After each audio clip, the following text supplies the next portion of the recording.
Welcome to another video lecture by Utkal Digital Classes.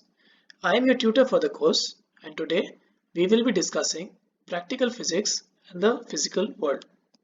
In practical physics, we will revisit some of the experiments that you guys might have done in your labs and some of the techniques that are involved in therein.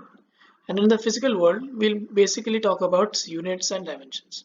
So the important topics from this chapter that you should focus on are units and dimensions, significant figures, rounding of numbers, counting errors and how do the errors propagate, knowing what the least count of instruments is, what it means and how can you calculate it, and then some frequently used experimental setups that generally appear in the paper.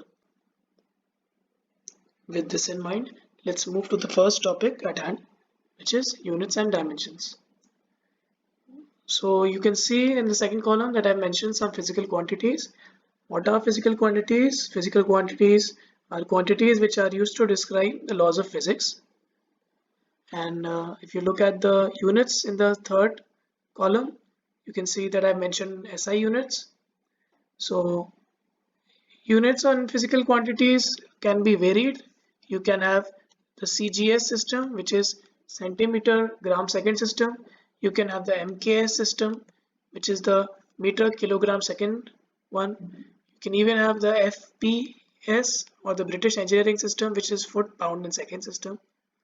Okay, but the current one is that we are going to use is the SI system. What is SI? SI is a system which is a slight modification of the MKS system. That is why it's also sometimes referred to as rationalized MKS system. Okay, this is the fundamental thing that we'll be using, and I'll probably give you some more tips about these things. First of all, you can classify physical quantities based on different criteria. If you try to classify physical quantities based on directions, you can have scalars, vectors, and tensors. You can classify them based on dependency, which is what we've done. Then there are some quantities which are fundamental, which means they can't be derived from other quantities, or there are the derived ones which have this we can be derived. So for example, fundamental quantities will be length, mass, time, and derived quantity can be something like velocity, acceleration, force, pressure, etc., etc. So here I have mentioned for the fundamental quantities. Charge is also a Charge is also a physical quantity which is fundamental. In SI system, the dimensions that we will be using are such that the fundamental dimensions that will be used by us will include that of length, mass, time, electrical current, temperature, luminous intensity, and amount of substance. This should be very clear to you. Okay. What are dimensions? Dimensions of a physical quantity are the powers or exponents to which the base quantities are raised to express that quantity. What are the base quantities? The base quantities are given to you in the SI system. The length, mass, time, electric current, temperature, luminous intensity, amount of substance, all of these are your basic quantities. And you can express other quantities in terms of dimensions of these. For example, velocity can be expressed as having a dimension of LT minus 1. So L corresponds to length, M has a dimension M, the dimension of time is denoted by T, and electrical current by A, temperature by K. Moving forward, we see that there are some supplementary units as well, which are radians and steradians, and there are some practical units as well, which are like a mile. There are also some things known as the improper units. These are units which are not of the same nature as that of the physical quantities. For example, kg weight is a improper unit of weight. Okay, let's go down and look at some more properties. How to write dimensions of a physical quantity? There are basically just 4 steps involved. To write the dimensions, you first write the formula for that quantity, with the quantity on the left hand side of the equation. Let me write force on the left hand side. Convert all the quantities on the RHS into the fundamental quantities of mass, length and time. My force is mass into acceleration. Okay, now the second point asks me to convert my RHS into the fundamental quantities of mass, length and time. So I can have dimensions of mass. Acceleration has the dimensions of length per second square because it's a double derivative of a length. Okay, so this is what they ask us to do. We use the third point as well. We substituted m, l and t for mass, length and time respectively. And then we collect the terms together and we get the dimensions of the left hand side. Here is when the principle of homogeneity comes into place. This principle says that the dimensional formula for every term on the two sides of a correct equation must be same. What this means is, if I have an equation such as A is equal to B, then the dimensions of A is equal to the dimensions of B. Let's move forward. One dimensions that I would like you to remember is of force, because from force you can easily get the dimensions of energy, and energy will be used quite often. So force is a useful tool to remember. The dimensions of force are ml t minus 2. Also note that there are some constants such as pi, trigonometric functions, etc. that are dimensionless. Let's look at some extra properties. The dimensional formula of a quantity represents its qualitative nature only. It does not tell you a value of that thing. It just tells you what a quantity varies with. For example, if I'm given force is equal to mlt minus 2, so I can say how my force is varying with mass, how it's varying with length, distance, or how it's varying with time. I cannot give an exact value to this. Dimensions of physical quantity are independent of the system of units used. You can use SI or CGS, it does not matter. The units of mass will still remain m. Units of force will still remain mlt minus 2. The dimensions of force will remain mlt minus 2 even if you use SI or CGS. Third part, quantities having similar dimensions can be added or subtracted from each other. So if I have two velocities, I can add them, I can subtract them, or if I have two masses, I can add them or subtract them. But as you know, I cannot add a mass to a velocity. Okay, so if two things are being added together, they should have the same dimensions. Now let's talk about multiplication and division. Multiplication or division of dimensions of two physical quantities results in the production of the dimensions of a third quantity. Let's see how this works. Torque is defined as R cross F, right? Now R has the dimensions of L, F has the dimensions of ml t minus 2. So torque has a dimension of m L2 t minus 2. What happened was we multiplied and clubbed the dimensions together to get the dimensions of torque. Okay, so you can multiply or divide dimensions, but there is no restriction like that of the addition case that if you multiply or divide two, they should be of the same dimensions. Let's look at the next one. Dimensions of a physical quantity can be obtained from its units and vice versa. This is a trivial thing to know. And two different physical quantities may have the same dimensions. For example, my work was derived as F dot dr and my torque was R cross F. Both dimensionally have the same dimensions, which is mlt minus 2 is that of force into that of length. So ml2 t minus 2. Let's look at some applications of dimensional analysis. The first application is the unit conversion from one system to another. First of all, you should know what the magnitude of a physical quantity is. Here, the magnitude of a physical quantity is described by the numerical value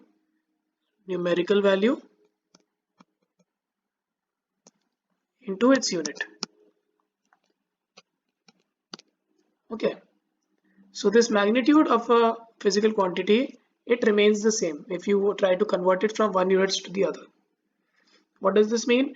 I can have an example like 1 meter, 100 centimeter, or 3.28 feet, or 39.4 inches.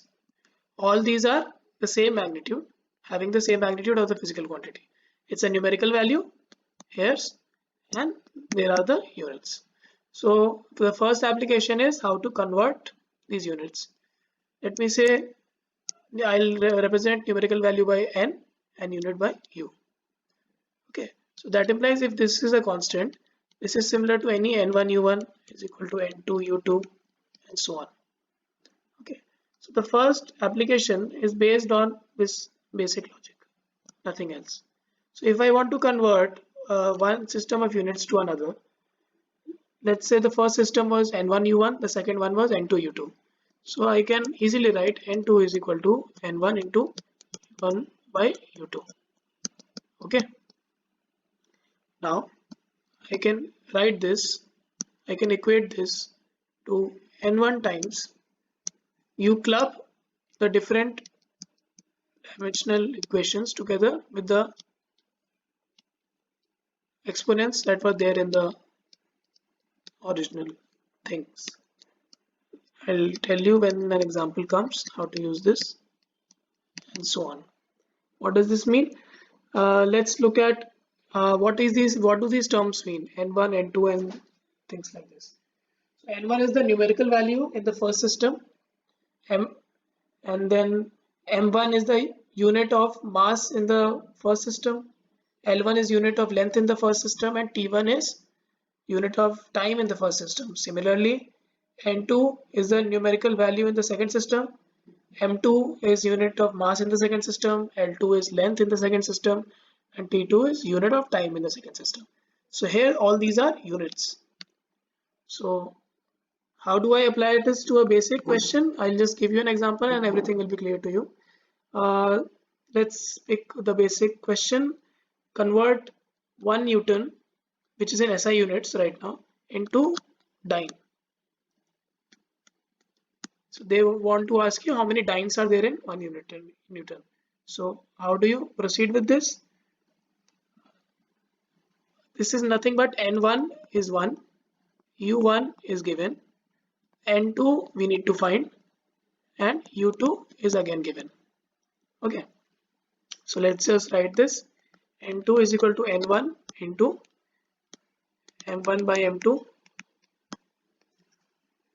the power something, L1 by L2 to some power, and T1 by T2 to some power.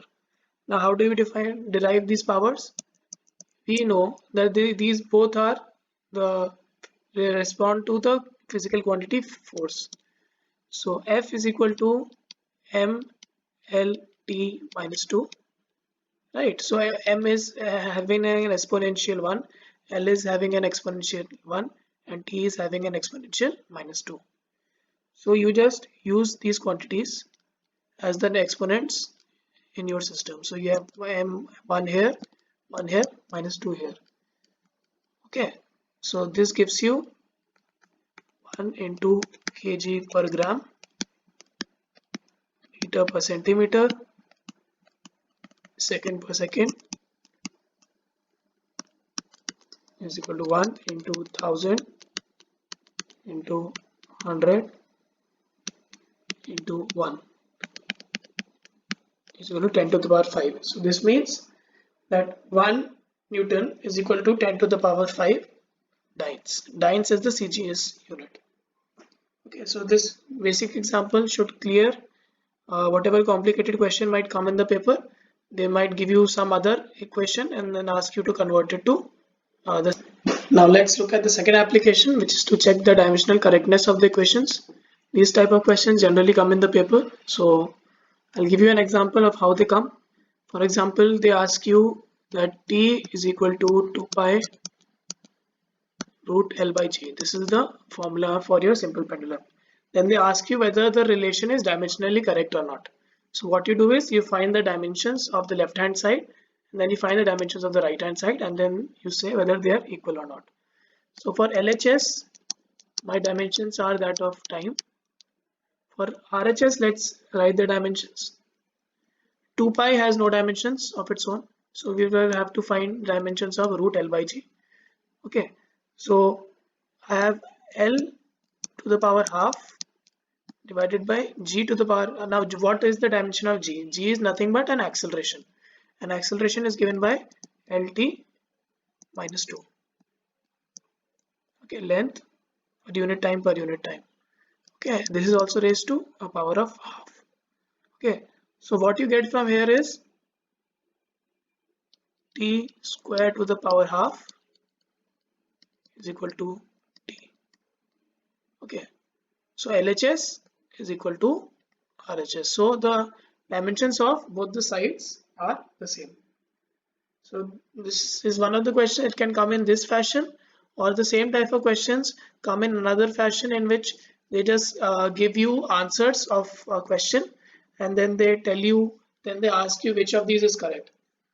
For example, if my answer is A, if they've asked you to find maybe force, the answer should come out as a function of force, and then they give you some constants with dimensions.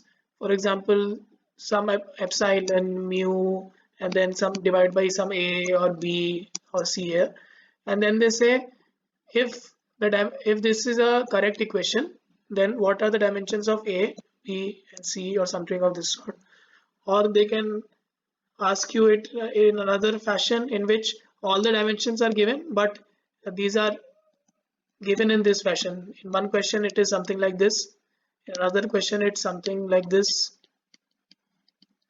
and you know the dimensions of B, C, and A, but what you need to do is you need to find which dimensions of the right side correspond to the dimensions of the left hand side. The third application of dimensional analysis is to derive a relationship between different physical quantities. How does this happen?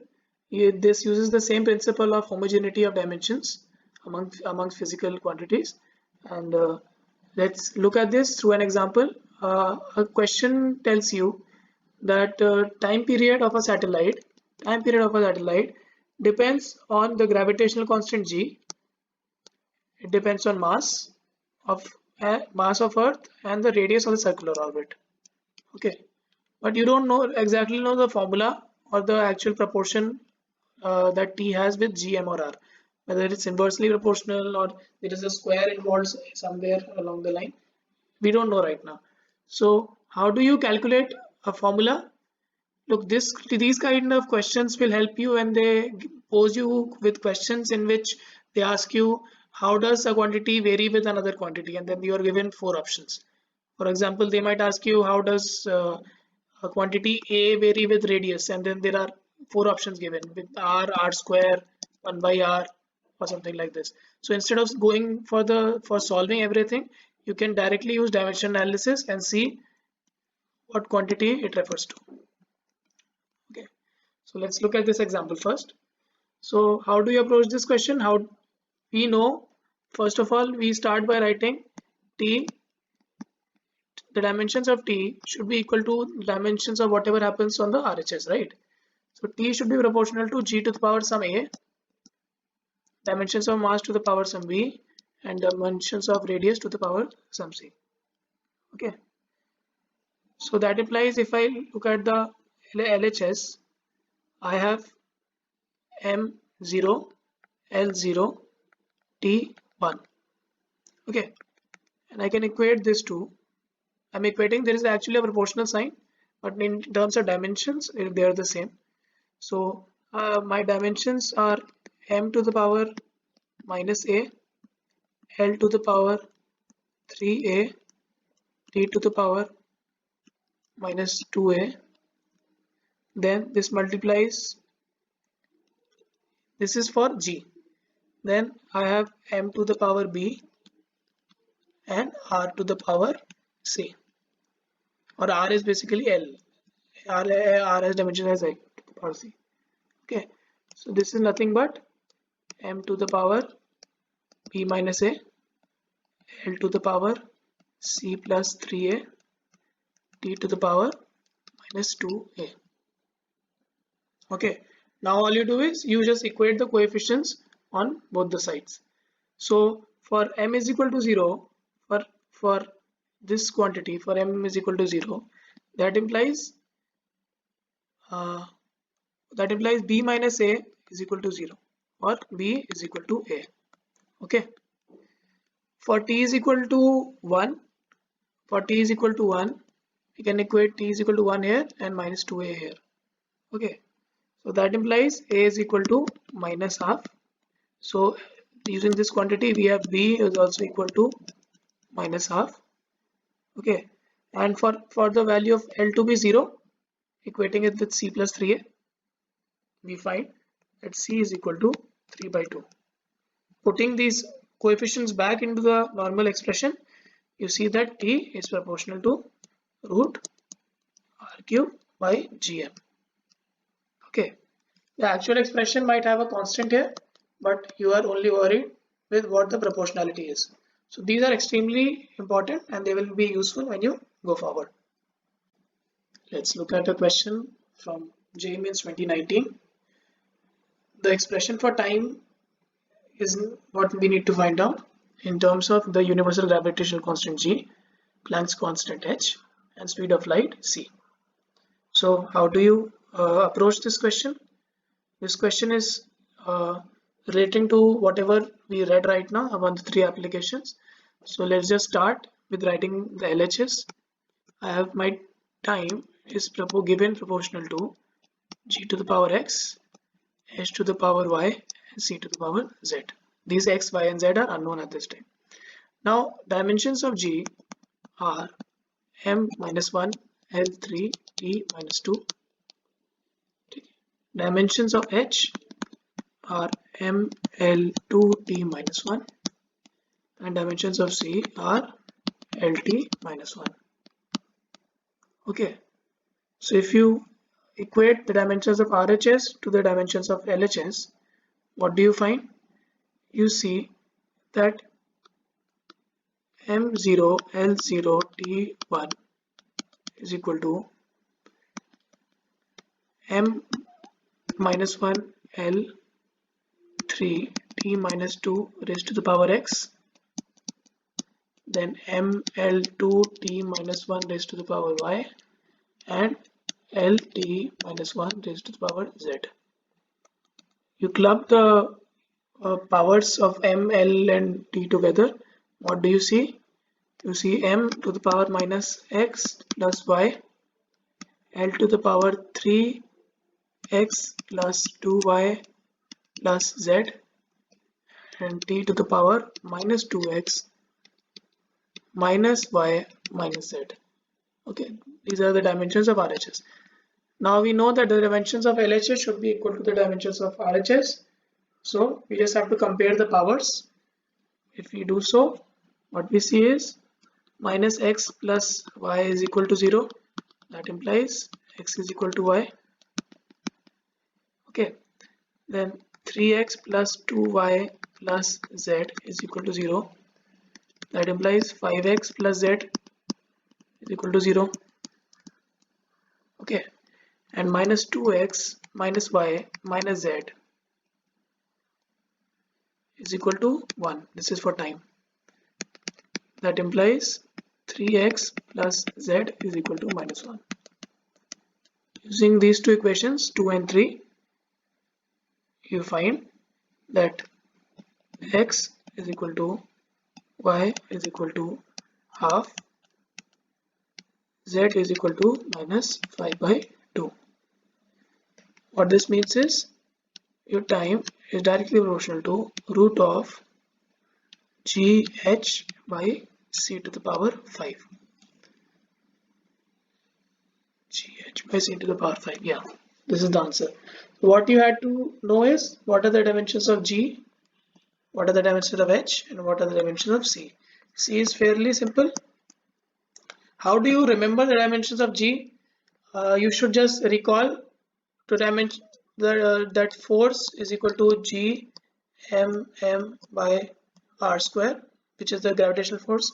So Just transpose r square and the two masses that are there, and you will find the dimensions of G. Similarly, you can do it for H, and C is fairly simple. Let's look at another question from previous year's papers. The force of interaction between two atoms is given by F is equal to alpha beta exponential of minus x square by alpha kt, where x is distance, k is the Boltzmann constant, and t is the temperature, alpha and beta being constants. They ask you to find the dimensions of beta. So what should be the dimensions of beta? First of all, this question asks you to revisit your concepts and remember that exponential terms are always dimensionless. So this entire term is in total dimensionless, and also whatever is inside has no dimensions of its own. Okay, now that means dimensions of x square by alpha kt are m0, l0 and t0. That implies L square by what dimensions of alpha into what is the dimension of k into t? It's nothing but m L square t minus 2. Why is it so? Because k has the dimensions ml2 t minus 3, and then you multiply time with it, so you will get ml2 t minus 2 is equal to m0 l0. Sorry, I'll write it properly. m0 l0 and t0. Okay, just simple transposition will tell you minus m minus 1 and t2. Okay, now we read that the dimensions on the LHS should be equal to the dimensions on the RHS. So the dimensions of force should be equal to the dimensions of alpha into the dimensions of beta. Okay, because exponential has no dimensions. So that implies mlt minus 2 is equal to m1 t2 into dimensions of beta.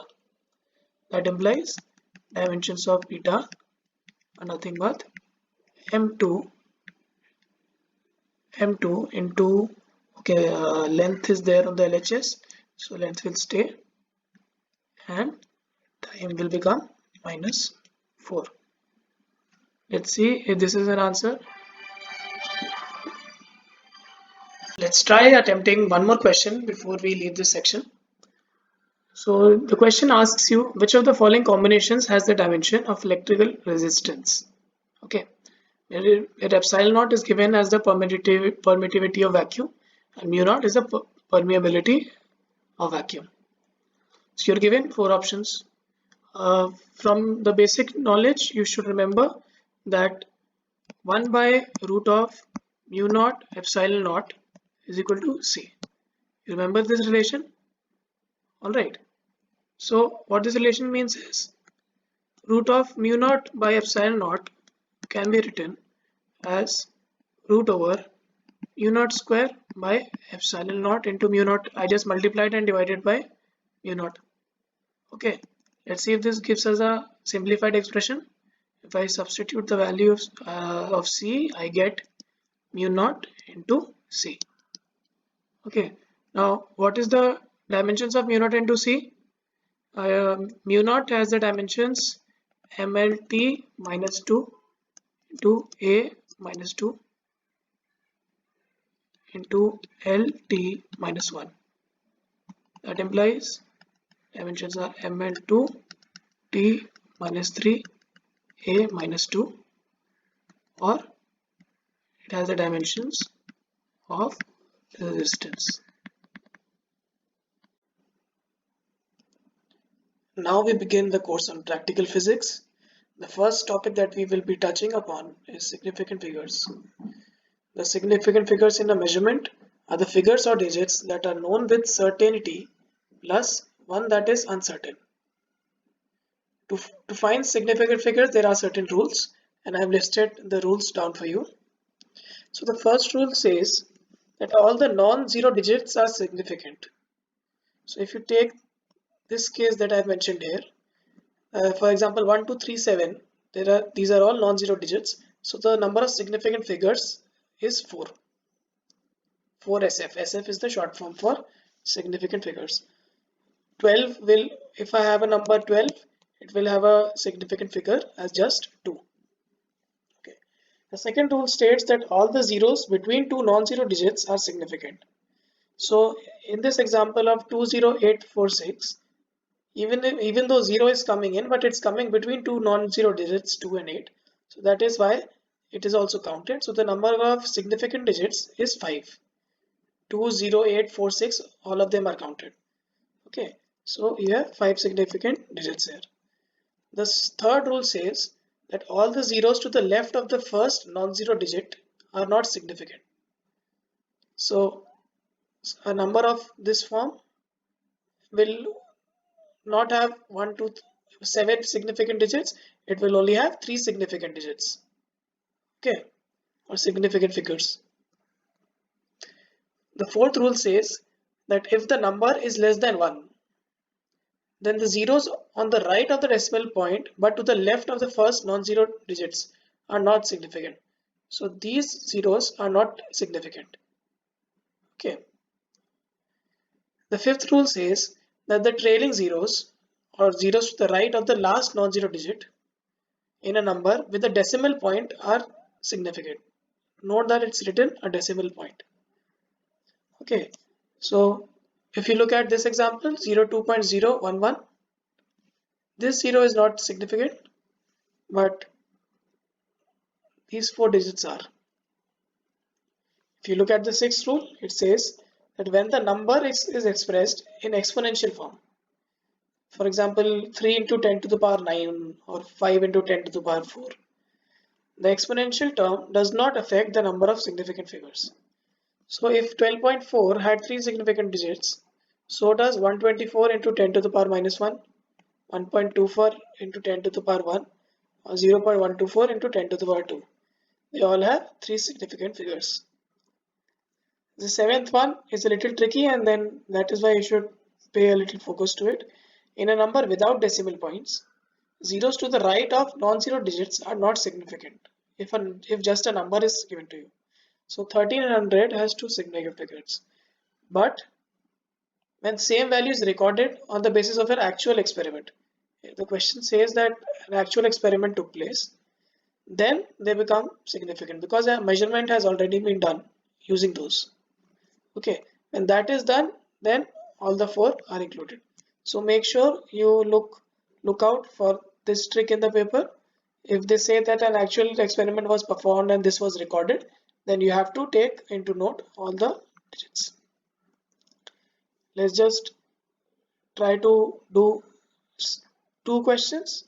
You can do it with me along way as well because these are very simple. So the first one, 165, how many significant digits does it have? It is all non-zero. So you have 3 significant digits for this. For the second one, how many significant digits does it have? It has a decimal point and then there are zeros to the right of it. Okay. So if I follow the rules 1 and 5, the fifth one told me the trailing zeros in a number with a decimal point are significant, right? My fifth point. So that is why C will have 5 significant figures. Let's look at E. E is 0.02340. Now which rule amongst these will govern what is happening with E? First of all, I can apply rule 1, I can apply rule 5, and I can even apply rule 4. 4 is the important one in this section. If you apply the rule number 4, which states that if the number is less than 1, you know that this number is less than 1, then zeros on the right of the decimal point but to the left of the first non-zero digit are non-significant. So this has total significant digits as 4. Let's look at B. It is 2.05. Okay, so this is very simple. It has 3 significant figures if I follow the rules 1 and 2.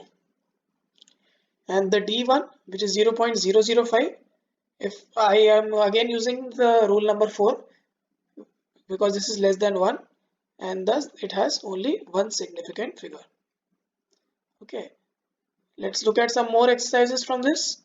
Uh, these have been asked before in different exams, that is why I'm doing them, and it's also a good practice. So write the number of, let's not go to the different rules now. I assume that you have looked through the rules once, and let's just attempt these. Write the number of significant figures in the first one. So the first one has three significant figures, 6, 2 and 3. Now one of the rules said that if the an exponential is involved, still the number of significant figures remains the same. So this has three significant figures again. What about 20.000? This has five significant figures.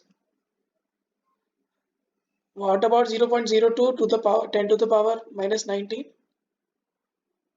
This has only one significant figure. What about this one? This is similar to the third one. So how many will you get? You will get six significant figures, because every zero will be counted, because these zeros to the right of this point will also be counted. Let's look at the question number 6, which is 0.5210. Okay, for this one, how many significant figures will be there?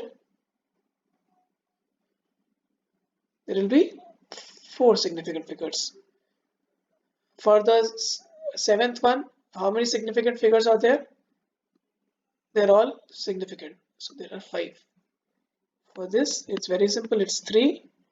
For 1200, look, it's not reported as a measurement, that has already been done, so the number of significant figures will be 2. And if it's reported as a measurement of an experiment with a unit, it will be 4. Okay, let's move to the next section, which is on rounding off. To represent the result of any computation containing more than one uncertain digit, it is generally rounded off to an appropriate number of significant figures. So now, to round off numbers also, we have certain rules. So the first rule says that if the digits to be rounded off is more than 5, then the preceding digit is increased by 1. I think you've been doing this for a long time now. So 6.36 becomes 6.4. If the digit to be rounded off is less than 5, then the preceding digit is unaffected and is left unchanged. Here, the digit that had to be rounded off was 6. Here, it was 3. 6 was greater than 5, 3 is less than 5. So that implies, I'll get this. The third point states that if the digit to be rounded off is 5, exactly, then the preceding digit is increased by 1 if it is odd, and is left unchanged if it is even. So they have this clause to trick you in the paper, so you must remember this. If the preceding digit is odd, then you increase it. If it is even, then you leave it unchanged. So I had 11.35 and 3 is an odd number, so I get 11.4. But if I had 11.45 and 4 is an even number, that is why I'll remain with 11.4. Let's look at some arithmetic operations on significant figures. These generally come every year or repeat after 2 or 3 years. So I think you should look at these once. The first operations that are basically addition and subtraction. So there are some rules in order to do those properly. I've written them down for you. So let me zoom out a little so that you can see properly. Okay. So the first one says that in addition or subtraction, the number of decimal places in the result should be equal to the number of decimal places of that term in the operation which contains lesser number of decimal places. Okay, what this means is I've made an example for you. If I subtract 12.587 and I subtract 12.5 from 12.587, then I get 0.087. Okay, now I need to round this off. And how do I round this off? First of all, I need to express this in the number of the least number of significant figures. And let's look at the number of decimal places.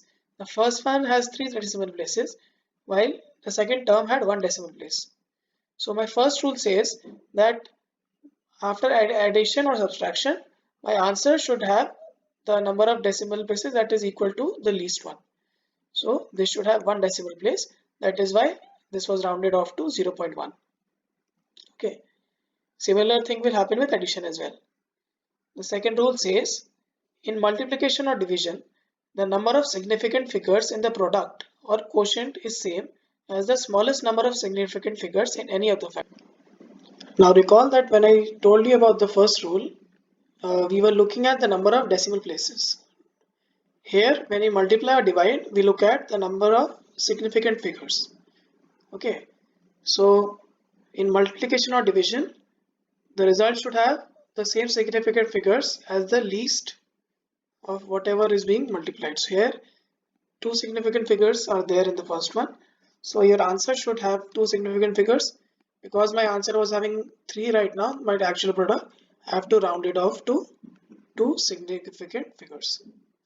Okay, let's do some examples to clarify this.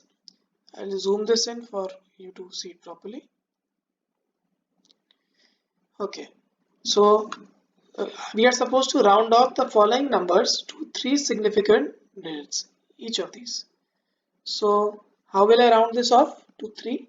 Basically, if this is to be made, the first one is to be made to 3, the decimal point will have to, there should be nothing after the decimal point.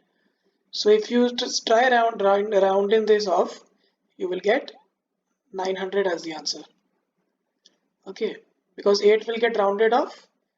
Sorry, the 6 will get rounded off, and it will increase 9 by 1. In the second case, 987.52. Here there is a 5 here, but there is an odd number before this, which is 7. So you will get 988 as the rounded off number. Let's look at the next one, which is 2.0082. What happens here? It's a 8 here, it's more than 5, so you will get 2.01. Let's look at the next one, 336.5. There is a 5 here, but there is an even number before that, so it will remain unchanged. And what about the last one? There is a 5 here, but there is an odd number here, so it will become 336. Next, we look at one of the most important topics from this chapter. It's error analysis.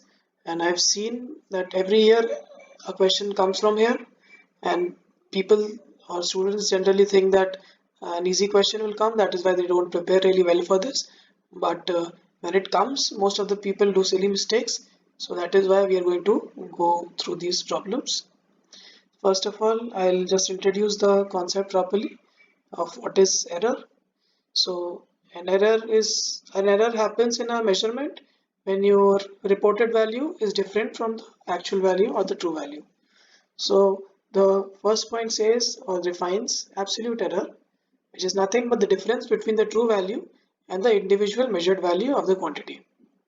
If the true value is not known, take the arithmetic mean of all the measurements as the true value.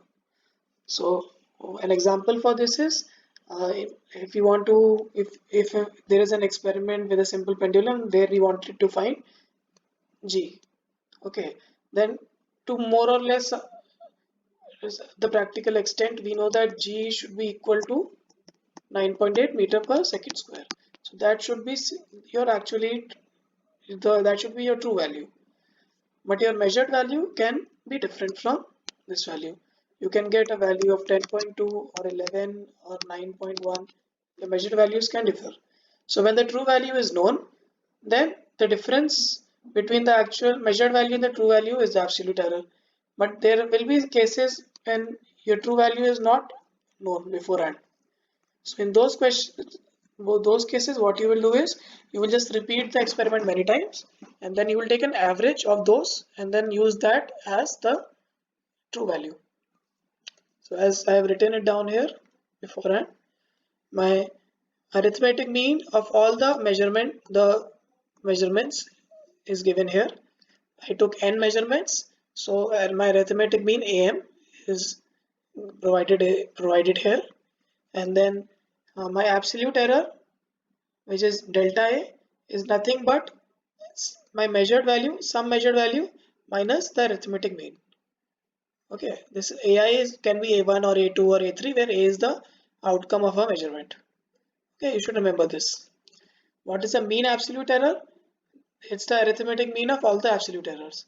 So what you do is you find the absolute errors, and then you take the arithmetic mean of all the n absolute errors that you get. Okay, this is not much to be bothered about. Let's look at the definition of relative or fractional error. Relative or fractional error is equal to the mean absolute error, which is defined here, divided by the mean value, which means delta am by m. Now this is another notation that you can write it in. Percentage error is relative error into 100. So percentage error is mean absolute error by true value or the mean value into 100%. So we'll often see these in the questions. Many a times you will find questions directly from relative error or directly from absolute error. So that is why I've only mentioned these three right here. We'll look at these when we go along. Now propagation of errors, I'll mark this separately with a star, because propagation of errors is actually important. So you can pause the video and maybe take notes of this. Let's go through all. I've mentioned all the properties here for you guys to see. Let's look at the properties, and I hope that you guys remember these properties when doing the questions. The first property says that if x is equal to a plus b, then the maximum possible absolute error in measurements will be delta a plus delta b. Okay, what was delta a? Delta a was the absolute error of a, delta b is absolute error of b.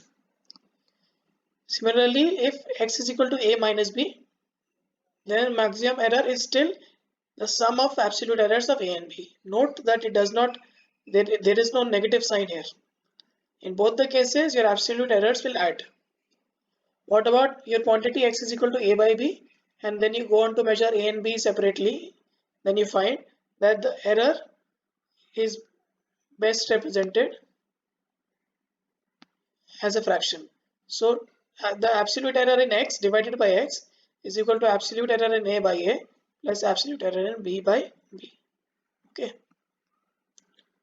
If x is given as a power of n, what you get is delta x by x, which is absolute error by this is the relative error in x, is equal to n times relative error in a. Then you can see if x is equal to a to the power n bm cp, you know that you can easily write it down as n times delta a by a plus m times delta b by d plus p times delta c by c. You should note here that even though the cp is in the denominator, you might think that this will be an bm c minus p, and that is why when I do this, minus p times delta c by c should come. Now that is not the case. Errors are always additive. Errors will never subtract. Okay. This is very important to remember this thing. Even if a quantity is in the denominator, it will still add. If x is log base a, log base EA, then the maximum possible fractional error is delta x by x is equal to 1 by x times delta a by a.